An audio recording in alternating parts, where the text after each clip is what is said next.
We've all had the experience as kids arguing with our parents about early bedtimes. We'd ask for just another 5 minutes of TV or one more game of Mario Kart, because going to bed meant that our fun for the day would end. But something changes for us as we get older. With so many things to do each day and our responsibilities pulling us in every direction, suddenly the idea of going to sleep nice and early and getting that coveted 8 hours of sleep seems more like a dream come true. Yet we often see a shadow of our younger selves apparent in our own behaviors towards sleep. Just one more YouTube video, or just another game of Dota, and before you know it, it's way past your bedtime and what could have been an 8-hour sleep turns into self-bargaining. If I watch just one more video, there's exactly 6 hours and 45 minutes before I'm meant to be awake. That's totally doable. What difference will 15 minutes make anyways?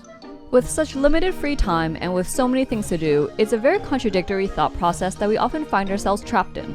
We want to wake up feeling refreshed and full of energy, but we also want to be as efficient as possible with our sleep to have more hours in the day to do other things. Which begs the question, what is the best way to sleep?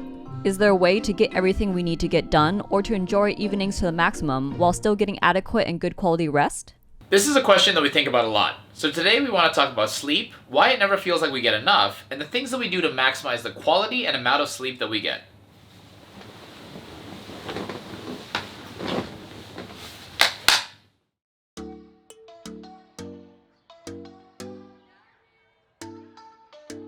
So let's start off by talking a bit about how our bodies work with sleep. Humans are diurnal creatures, meaning that we're awake during the day and asleep at night. This is the opposite of creatures which are nocturnal, a term we hear much more often to talk about animals that sleep during the day and are awake at night, such as bats and owls. The way that we sleep is determined a lot based on this as well. We have a naturally programmed cycle of wakefulness and tiredness called our circadian rhythm, which operates roughly on a 24-hour clock and is signaled by various things including light. And you've probably heard about blue light being disruptive for sleep, and our circadian rhythms are the reason for this. When we look at light, specifically blue light from sunlight, our bodies are signaled that it's time to be awake. By contrast, when we remove blue light from our environment, we signal our bodies that it's time for rest, and we begin to produce melatonin, the hormone that helps us feel tired and drift off to sleep. But sleep is an issue for a lot of us, especially because we're surrounded by screens both at home, at work, and even while we're in transit. So, to say that our circadian rhythms are a bit off from our ancestors before electricity was discovered would be a bit of an understatement. And if you think about it, we each have 24 hours in the day and are recommended to get approximately 8 hours of sleep, which is a full third of that day. At the current global average life expectancy of about 73 years, that means that we spend over 24 years of our lives asleep. Considering that that's an absolutely huge portion of our lives, the quality of sleep and the time that we spend asleep is just as important as the quality of time that we spend awake. A lot of times, we find ourselves exercising wishful thinking and believing that just because the clock hits a certain time, or just because it gets late, we'll be tired and immediately be able to go to sleep. But that's simply not the case. Our bodies have evolved to feel tired when the sun goes down and it gets dark, and it takes our brains time to wind down too. Doing too much activity before bed can mean that we're way too wired or our brains are just buzzing with lots of thoughts, which make it really difficult to drift off to sleep as well. As we explained earlier, light has a big impact on our circadian rhythm, so a lot of the tips that we find the most effective for improving our sleep quantity and quality are related to light.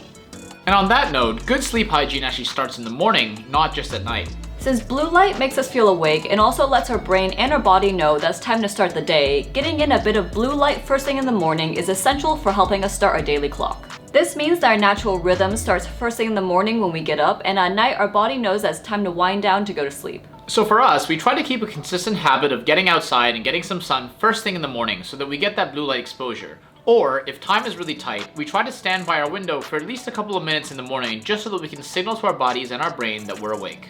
If I don't have much time, I've even just sat or stood in the sun outside before getting in the car to go to work. I found this also improved my mood in the mornings when I start off my days feeling a bit stressed or anxious due to work or personal things. On the flip side, darkness, and particularly a deprivation of blue light, signals to our bodies that it's time to go to sleep. One of the most commonly prescribed tips in any video talking about sleep is putting away electronics and trying to stay away from screens before bed. Screens on our computers and our digital devices, which we're constantly surrounded by, all emit blue light. This stops our body from producing melatonin in the evenings, which means that we don't really feel tired and it takes us a lot longer to fall asleep. The general recommendation which floats around is to remove all screens at least an hour before bed. But truthfully, for most people, ourselves included, it's really hard to do this in practice regularly, especially if you have to work late or just because of the fact that we're always surrounded by screens.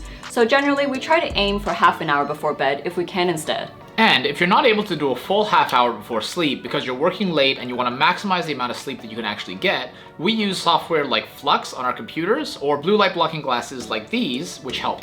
We use the brand Gunner, but there's a lot of other brands out there too. Lloyd has a pair which is prescription, whereas mine aren't. Honestly, these are super handy to have around for those evenings when you're feeling a bit indulgent too, like when you want to consume a bit of content before sleep, like watching YouTube videos or playing some games. And even when we're just reading books or doing something analog before sleep, we still try to wear these glasses as they do kind of help us feel tired and drift off to sleep more easily. We also experiment with blocking out light while we sleep as well.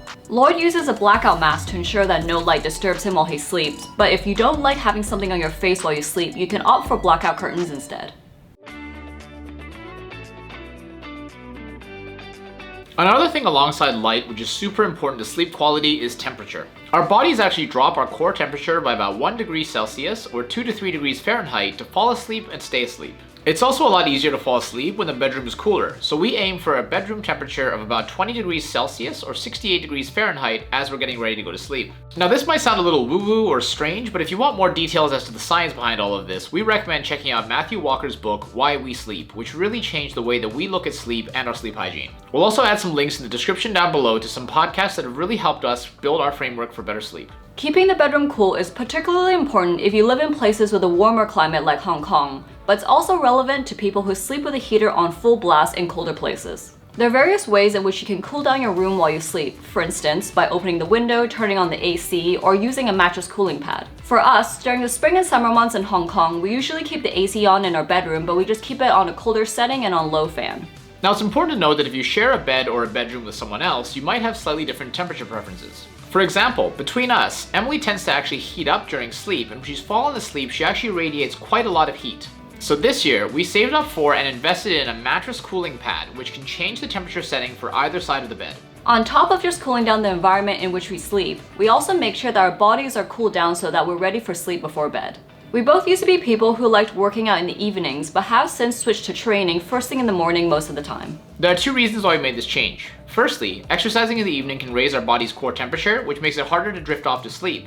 And secondly, by exerting that amount of energy in a workout in the evening, we're not really priming our body to relax and drift off to sleep later. Also, similar to getting in some sun first thing in the morning, getting some movement in first thing helps set up our body clock for the day as well. Now the last thing that we try to focus on is to maintain some form of consistency and regularity with our sleep schedule, at least as much as work and personal obligations will allow. What this means is trying to go to bed and wake up at around the same time every day, which helps improve both the quality and quantity of sleep. Now to be honest, there's a lot of things that can derail sleep, whether it's work and having to work late, or if we're at a fun social event and we want to stay until the end. But the important thing is that we try to limit those things to just that night, and try not to let it extend past that point so that it derails several nights of sleep in a row. What we do in those circumstances is that we try our best to wake up the following day at a time that's no later than 1 hour past our usual wake-up time. So if on normal days we're usually up at 7:45 a.m., we'll try our best not to get up any later than 8:45 a.m. even if we had a pretty late night. Now of course this does mean a slight reduction in the amount of sleep that you get that night, but in our experience it's a lot easier to force yourself to get out of bed in the morning than it is to try to force yourself to go to sleep early after you've slept in. A single night of slightly shorter sleep is a reasonable price to pay to get your schedule back to where you want it to be, as opposed to constantly sleeping later and later and having to sleep in more and more and ending up in a vicious cycle. One thing that we try our best to avoid at all costs is social jet lag. When we first started working, we would keep completely different schedules on weekdays and weekends. On weekdays, we would get up at around 8 a.m. before work, but on weekends, we would stay up late and then wake up at around noon or even later. This creates a situation similar to jet lag, where during the week you keep one schedule, and during the weekend for those couple of days you keep a completely different schedule that throws everything off. Because we stayed up much later and got up much later on the weekends, our Mondays were usually torture to get through since we were used to a later schedule already and waking up in the morning would be a huge drag. And just as we got used to our schedule during the week again, the weekend would come and we would once again throw off our schedules off completely. It's a unique form of torture to always feel like your energy and sleep are misaligned during the week. And to be honest, while it does take a lot of effort on our part to make sure that our activities are planned so that we can get enough sleep on the weekends, we find that having enough energy and being well rested is incomparable to anything else. So there you have it, guys. Those are some of the things that we think about and do when it comes to improving our sleep quality, quantity, and efficiency. We definitely think it's important to put as much emphasis on sleep as possible because everything in life is just that much better when you're well rested and not tired. Thanks a lot for watching, guys. If you like this video, please hit that like button below and consider subscribing. And if you have any thoughts about future videos you'd like to see, or if you want to discuss any of the things we talked about in this video, please let us know in the comments.